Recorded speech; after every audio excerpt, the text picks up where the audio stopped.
Over the course of 5 films, Sean Connery firmly establishes himself as James Bond, secret agent 007. Bond. James Bond. During the production of You Only Live Twice, Connery resigns from the series. Sayonara.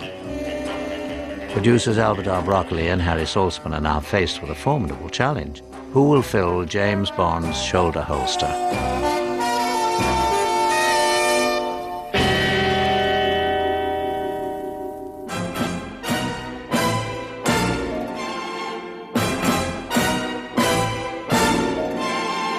Ian Fleming's novel on Her Majesty's Secret Service, which he writes in Jamaica while Dr. No is being filmed, becomes a bestseller when it is published in April 1963. It is immediately acclaimed as one of the most engaging Bond novels. But the film version is often postponed. At the end of Goldfinger, they weren't certain what they were going to do. They probably did their thinking about On Her Majesty's Secret Service whilst they were out in Switzerland when they were doing the locations with Goldfinger. During the release of Thunderball, contests are held to select 12 women to star opposite Sean Connery in the next 007 adventure, On Her Majesty's Secret Service. But scheduling conflicts prevent winter shooting, and the producers decide the next Bond film will be You Only Live Twice. I said, I've finished with editing. I don't want to do any more editing. I'm going to direct. That's what I want to do. But first, Hunt has to finish work on another Cubby Broccoli production. During my work on Chitty Chitty Bang Bang, I had been working with Dick Maybaum on the script of On Her Majesty's Secret Service, so it wasn't an abrupt change. Peter Hunt takes much of his second unit from Chitty Chitty Bang Bang into the new 007 production. My introduction to the Bond picture was through Peter Hunt. And I already was in a wonderful friendship and easy conversation with Michael Reed. He said, would you like to do it with me? So I said, I'd love to. So he said, it was going to be a tough picture, you know. So I said, well, that's fair enough. For guidance, Hunt looks back to the earliest James Bond films of director Terence Young. Terence Young was a great influence on me for everything. Yes, you know, Terence could have played James Bond. Would have been great, now I think about it, if he'd have played James Bond and I'd have done the directing.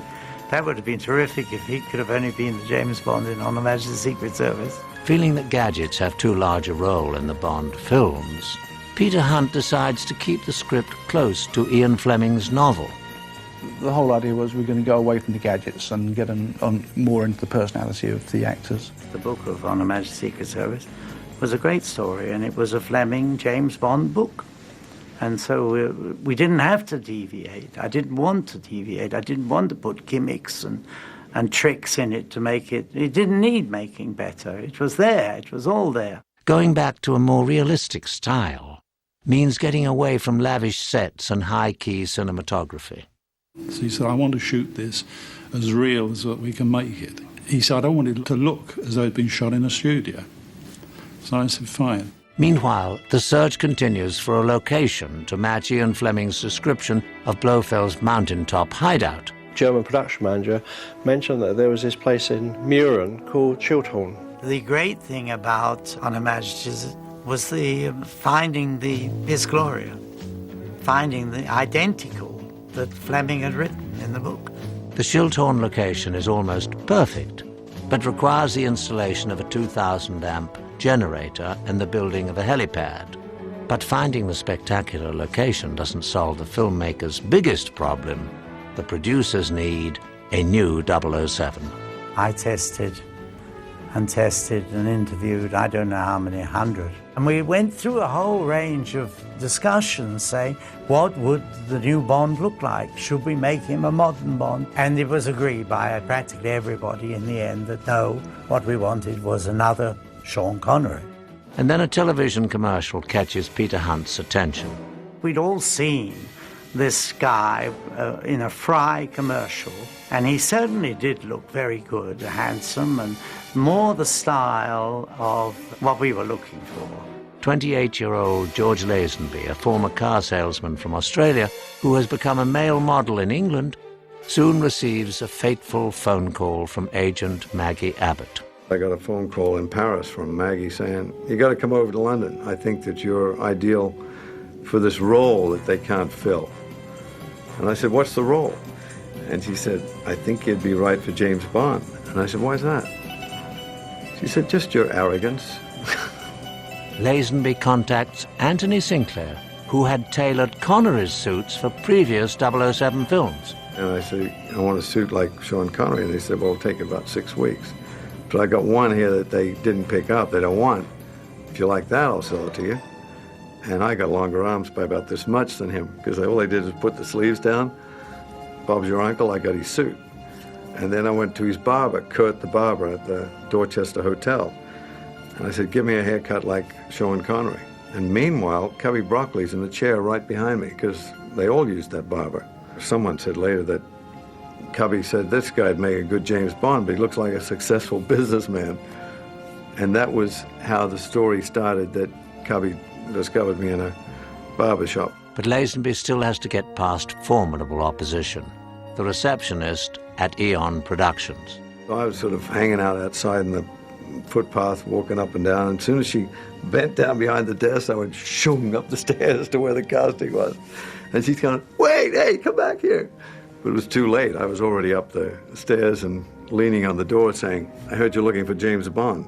Soon, Lazenby finds himself face-to-face with James Bond co-producer Harry Saltzman.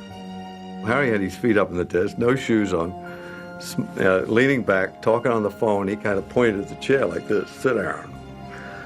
And I thought, "I'm not sitting down there while your feet are up there," to myself. And I went over and looked out the window. And then he put down his feet and sort of straightened himself up, and he said, "Have a seat." I think I got respect right there. And I must say, this boy, George Lazenby, looked extremely good and moved very well. And I said, "Peter, I got to live with you. I'm not an actor." He said, "What?" He said, "You got to be an actor." I said, "I'm not." He said, "I'll tell you what. You stick to your story, and I'll make you the next James Bond." The only thing that concerned me was the fact that he'd never been an actor before.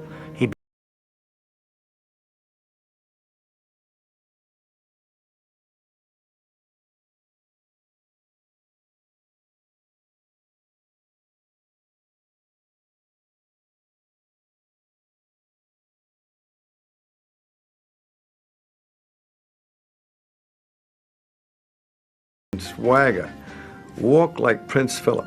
He had a lot of voice coaching too. I had this Australian accent, which is rather thick because I was from Queanbeyan, you know.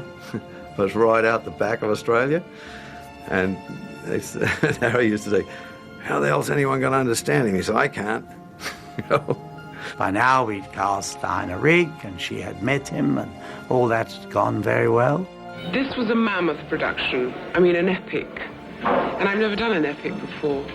And I rather wanted to know what it was like to be in an epic. I'd already spoken to Diana and said, "I want you to meet this boy, and I'd like you to be very honest with me and tell me what you think afterwards." And the next day I was delighted because she rang me and said, "I think he's fine. I think he'll be fine." Diana, you know, she started out being a great ally, saying, you know, "I'll help you as much as I can." Diana, she's totally different to George. I mean, you would expect her to be, but there's no pretensions about the lady. She is a professional all the way through, a fine actress. I was this young upstart guy who probably didn't know a tenth of what she knew about the business. Although Lazenby wins Rigg's approval, the producers still need convincing and continue searching for a new Bond. We were well on our way to, and we hadn't got a James Bond. We hadn't got a leading man. I thought that if they could find an actor with the ruthlessness of Jack Palance and the charm of Cary Grant, they would have a good James Bond. And I think that George came up to that. I remember being invited to see kind of all the tests they had on various actors, and George was obviously the one to do the part. It really was a sort of deadline. It was like within 2 weeks of shooting. For whatever reason, he wanted me in the role. From our point of view, he looked like a credible James Bond. The producers want to know how Lazenby looks in action, Hunt turns to stunt arranger George Leach. He'd done a love scene with one of the leading ladies, I believe, a test scene, and then they wanted to see how he was at action. George hadn't learned how to withhold the punch, so when we started to do the fight sequence, he really went for him as for real. When they turn the cameras over, the speed, the energy, everything changes. I immediately knocked the guy on his backside, this big Russian wrestler. He just whacked him. He did punch poor old Yuri Boryenko on the nose and busted his nose. And Harry Saltzman just steps over Yuri, the guy's laying on the ground, and says, "We're going with you." Just like that. It got George Lazenby the job. And then the decision was made, and that was it. I hope I can live up to your high standards. The odds were I'd get it, because I wanted it more than anybody else. With a new James Bond, filmmakers now set the rest of the cast, beginning with the villainous Blofeld. It was Covey's idea to say to me, "What about Telly for Blofeld?" And I fell right in for it. I said, "Oh, great, lovely. Nothing I'd like better." Telly, he was a character. I mean, that guy, he's a night owl. He used to come sometimes rather bleary-eyed to the set if you had an early call, but he was always very professional. But he'd always show up ready, and he'd come on the set and blow you away. I mean, he knew what he was doing. For the role of Blofeld's henchwoman, Hunt casts a respected German actress, Ilse Steppert. And you couldn't help but like her, and she was deep. I mean, I remember watching her act, and I thought, that's what acting's about. You know, she's really there every time. And I wasn't capable of that at the time. For the role of Sir Hilary Bray, Peter Hunt turns to a neighbour. We lived quite close to each other. He said, "Would you like to play part in the Bond?" And I said, "Oh, that sounds lovely." I'd met George Baker, and I'd listened to him speak, and I knew that he was the guy I was imitating. I did practice that accent quite a bit, you know. I can't do it now. "I'm Sir Hilary Bray from the British College of Arms," you know, it was that kind of thing. And much later, I got the brilliant idea of putting George's voice on there, George Baker's voice on it. And it wasn't until I saw the film that I realized that they looped me. The rest of the cast comes from the far points of the globe. On Monday, October the 21st, 1968, shooting begins at the Piz Gloria location in Switzerland. And the first shot that we did was a crane shot of bringing Lazenby up the stairs into the room where these 12 beautiful girls are. My nerves level was always pretty confident. I walked into the main set and he was sitting there, his heavy overcoat on and a hat pulled up in the star's chair, totally relaxed. I mean, he tried very hard to kind of do it right, and he was good to work with and professional to work with. I think it was getting in the trolley cars or something. I was just lined up with the rest of the guys, and Harry came up and said, "Look, whatever you think, this guy's the star of the picture. Treat him like one." Joanna Lumley, as usual, has a very, very strong personality, and she organised us all. She said, "Now, what we ought to do, girls, is we ought to have something to do while we're stuck up this mountain. Now, I suggest crochet." So we all started to crochet. We crocheted blankets, shawls, and all the fellas thinking, "Oh, there's a lot of crumpet here on the set." We were all crocheting. "Sorry, no, I can't come out tonight because I've almost finished my crochet blanket." The men find other pursuits. Telly had phoned us up at 11 o'clock at night to say, "Come on down, I've got 3 other guys, we can get a poker school together." Your per diem comes in cash. So my briefcase got so stacked up with cash, I'd open it and it'd be falling out. And so Telly saw it. He said, "Hey, you want to play some cards?" And Harry heard about it. So Harry came up to the set. And Telly said, No, Harry, no." Anyway, he wanted back all my money. Put in my briefcase, shut up, and he said, "Now leave my boy alone." From card sharks to cable cars, the new 007 faces real risks. They left me out there once hanging from 3,000 feet. Couldn't fall, but it was like, whoa, it's a long way up here. And I'd tell Peter, I said, the other fellow didn't have to do that. Why do I have to do it? It's a feat that stuntman Dickie Creighton finds difficult. There was a stuntman who was brave, who did it for real, hanging up there. And you know, when we shot that, it was pouring with snow. Well, the only safety devices I had were 2 hooks in the palms of my hand, attached by nylon tape to my safety belt. So, although it looked as if I was hanging on by my hands, I was in fact attached by the hooks. I just moved the hooks like that as I went down the cable. The difficulty was that the ice had formed on the cable. So therefore, instead of the hooks locking onto the cable, I found myself sliding down towards Murren, which is 2 or 3 miles below. Fortunately, there were some backup stuntmen on the first pylon who caught hold of me as I approached it. Otherwise, I think I might still be going. The stresses of making a multi-million-dollar epic in a difficult location begin to show. Co-producer Cubby Broccoli visits the location in November. I was in London and Cubby called me. They were in Switzerland in a charming little town called Murren, just above Zurich. He said, this atmosphere, he said, is just awful. He said, I can't bear it. It was heavy work and very trying. I said, look, why don't I come up and we'll give a party for everyone, drivers, everybody, stars, whatever. And then maybe people will start to relax. And we were all having a good time at the party, and no George Lazenby, and everybody was saying, oh, he's not going to arrive. And then all of a sudden, there he was at the doorway, just standing there. So I went up to him and I said, oh, George, come on, come over here and sit down with us. All right, he said, you know, and he wouldn't talk. And I said, George, why are you angry? What's bothering you? He said, well, I did not get an invitation to this party. I said, George, it was on the call sheet, it was in the lifts, everybody knew it. He said, but I'm the star. So I laughed because I never heard anybody say that before, you know. Well, Cubby did not think it was funny. And he said to him, listen, you're not a star because you say you're a star. You're not a star because I say you're a star. You're a star when the public call you a star. And we have yet to see that. Lazenby gives the producer other worries. George Lazenby wasn't allowed by insurance to ski. When no one was around, I used to take off on the skis. And I looked up one day and Cubby was in the cable car going up there. I could saw his eyes just about pop out. That's him going down the slopes. Despite the producer's concerns, work continues in Pizgloria's Alpine Room. Thy dawn, O master of the world, thy dawn. For thee the sunlight creeps across the lawn. Thy dawn, O master of the world, thy dawn.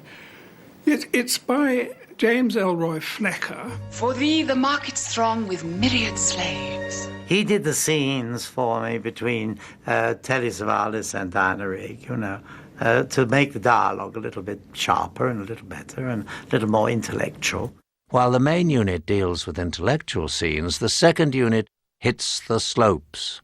John Glenn, in fact, came out and took over the second unit, which was his first directing stint on the Majesty Secret Service, and of course he went on from there to direct a few Bonds. Whilst I was at Pinewood one day in the bar, in came John Glenn, who'd worked with me and in fact been youngsters with me. He thrust a script in my hands and said, read the sequence.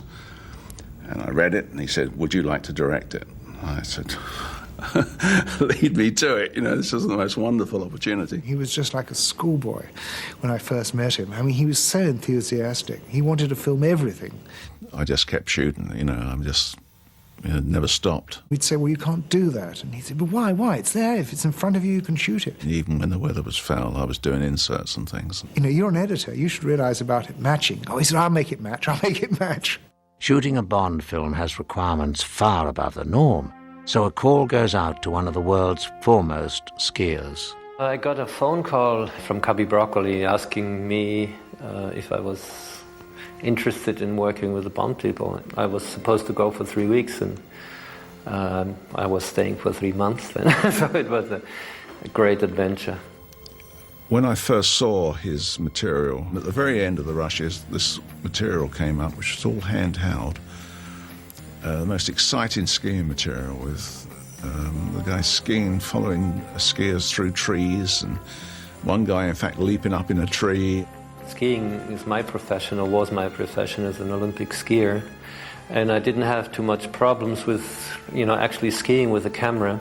One of the most spectacular skiers I've ever come across. None of the stuntmen, certainly not myself, had the ability to do what Willy Bogner could. He skied forwards, backwards, sideways, from the top of roofs. He was brilliant. This guy could ski backwards as fast as I could go frontwards with a camera. And then spray you as well. He built an Aeroflex into a box, and surmounted on top of the Aeroflex was a Hasselblad camera, which he could look straight down. I can remember skiing with Willie down the hill, and he was skiing literally backwards, not watching where he's going, holding the camera, and just flicking up little sprays of snow at you, just for the fun of it. He just shot lots of material for me, of wonderful skiing. You had to use really professional people who stay calm under pressure. And he shot a lot of very good material, of course he was. Going round the skiers, following the skier on one ski. He shot all that skiing material. So we had some great skiers on it. So Lucky Lightning did all the skiing for Bond, and Willy Bogner would do it for Blofeld. And I did the fall over the cliff where he loses a ski. Lucky did the bit losing the ski, and I did the bit skidding up and hanging over the 1,500-foot edge. There was obviously a cable to stop me going right over the edge. And then you keep your fingers crossed that the cables stop you. Shots of the main actors on skis are achieved by less dangerous means. Her shots of skiing, she was just kneeling on a board, really. But it worked right. Overhead views of the ski action require the talents of aerial specialist Johnny Jordan. He was a great guy, great guy. I'd heard stories about him before he arrived. He was like a hero cameraman, this guy. I think what attracted John to it was a great deal of helicopter work to be done. There was a lot of skiing to be filmed from the air. He was hanging by a parachute harness from a helicopter high enough up so that it wouldn't spray up the snow, so you wouldn't see the spray from the helicopter. And the helicopter had to go through all the moguls and down the slope. What it gave him was virtually an unobstructed 360-degree view. So he was in a position to film from an angle that nobody had hitherto been able to film from. He would skim along with his camera and do some most fantastic shots of skiers, groups of skiers, gunmen firing. He had to dress very warmly. His leg was scraping in the snow and going up and down, but he's a happy-go-lucky guy, And I remember once saying to him, what does it feel like to be hanging there? Because you're just hanging in space. He said, I feel like God. In early December, the 1st and 2nd units team up to film the attack on Piz Gloria. In those days, you weren't just a double for the lead actor, you'd be, be a stuntman as well. So I was one of the guys in white, jumping out the helicopters on the Shiltorn and running up the hill and getting shot and blown up and flamethrowers and all sorts of things like that. So it was blown over the side of the fortress. Nearly missed the rig because it was all white. The problem was that when you leapt out of the copter, you had no way to know how high you were up. One doesn't know exactly how far you were going to sink into the snow. You're looking down onto white, and you don't know how far away that is. I found myself up to my nose, so just the top of my hat was visible. I can remember jumping out of a helicopter, and boy, did it hurt. I dreamed up the idea of putting a cord on him so that he could dash and slide on his belly all the way across the ice rink, firing the gun as he's sliding along on his belly. And when it came to the premiere, they got quite a cheer, that little episode. I was a physical person. I could do physical stuff. Lazenby was active and fit and great fun, and one of the boys. He liked mixing with the stunt guys, and I thought he was a great guy. On the evening of December the 8th, 1968, Peter Hunt and his crew filmed one of the noisiest fight scenes in screen history. I wanted the real bells. I wanted the noise. All right, let's do take two. Poor John Mitchell, who was my sound man, he was the one who had to put up with all that. In late December, the main unit returns to Pinewood to begin filming interior scenes of Blofeld's complex, while the 2nd unit switches from ski action to bobsled action. There had been a run in Murren many, many years earlier, and I think 3 English lords or 4 English lords had got killed on this particular run, and so they disbanded. I thought, this is marvellous. Could we have it again? The corners where you corner at 60, 70 miles an hour, were melting and were becoming very dangerous. And I do remember thinking, I'm out of control. But fortunately, the runway more or less took you round the corners itself. Nobody got really badly hurt, as far as I can remember, but it was always terrifying to stand on the end. You never knew whether, when you were operating the camera, whether they'd come flying up towards you. And you didn't seem to need any skill. You just needed to hang on. Impressed by Johnny Jordan's footage of the ski sequence, 2nd Unit Director John Glenn calls the cameraman back into action. He and I talked about it, and we laid on a couple of sessions where he came over the Bob Run and filmed some beautiful aerial shots for us of some of the action. Of course, we did have our accidents on the Bob Run. One in particular was where Bond comes out of the Bob. There was a crash, and he just slid along the top of the wall with the Bob in the run with him. And what I did was I spoke to Peter Hunt that evening, and we rewrote the script, the action script, to incorporate any accidents like that. Stuntman Joe Powell receives a particularly heady assignment. I was talking to Joe one day, and I said, it'd be wonderful if, we could see your head smashing into the wall. He said, oh yeah, fine, I'll do that. And he was such a tough guy. The only way that we could get Tully Savalas and George to get their heads hitting the side of the actual Bob Run, we went back to the old-fashioned system of a rolling drum. One stunt proves particularly difficult to pull off. Joe Powell, who was doubling Blofeld, he had to get the fork stick in the neck and pull him off. It required a special harness and a wire, which is on a special tensioned spring of some sort. He came tearing down there and stuck his head up, and the wire snapped, and he just went headfirst into this piece of wood. We finished up doing that shot back in the studio with the real actor, where conditions were much more controllable. On January the 25th, 1969, the unit begins shooting a variation on the required car chase, with a driving unit supervised by Eric Lavista. The ice was so good, so skiddy, that it was marvellous. And it's hard to drive on ice, I found out. But once you get in that car, and it doesn't matter how much you damage the car, and you're going to skid and fly all over the place, you enjoy it.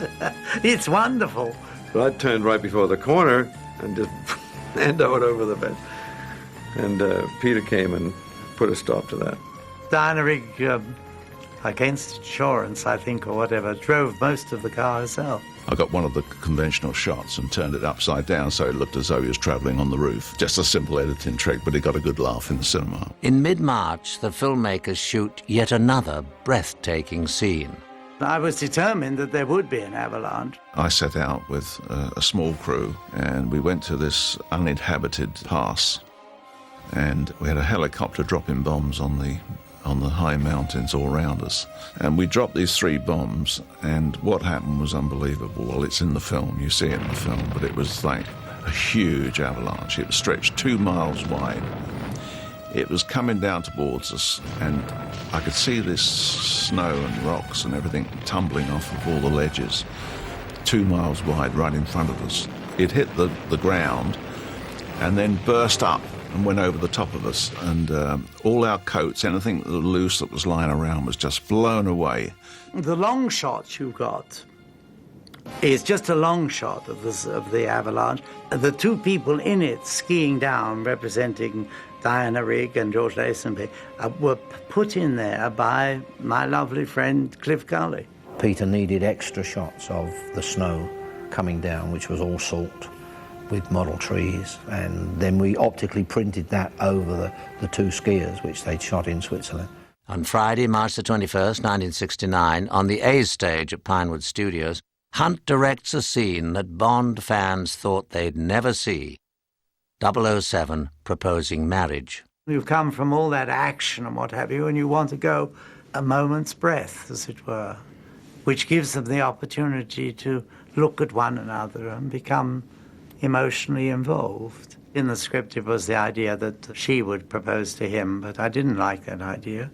And I thought the Bond should always be the stronger character and should be the doer. I know I'll never find another girl like you. Will you marry me? While the film is still in production, George Lazenby finds himself hounded by a group even more nefarious than Spectre. Distinguished representatives of the world press. There's terrible press about him, which I can never understand. I think the press just wanted somebody to shoot down after having Connery. Every day I had to meet a reporter, practically. The press came from all over the world because this character was worldwide. And most of the questions were, what do you think about Sean Connery? George, obviously there's going to be some comparison between yourself and Sean Connery. How do you think this comparison will affect your image? My image? No. Well, I mean, I wasn't compared with Sean Connery before. And now it can only lead to better things, I hope. Before the public are even given a chance to judge Lazenby for themselves, the British press portrays him as a troublemaker, feuding with his co-stars. The first time I think the press were invited on the set, and there was a love scene between her and I, and she was sitting at another table across the commissary and yelled out, "I'm having garlic for lunch, George, I hope you are." And so the press said, "Diana Rigg eats garlic before love scene." So it made out that we weren't getting along. As far as any animosity about it, any annoyance or whatever, there was certainly nothing when we were shooting the scene. You saw the love scene, we were getting along.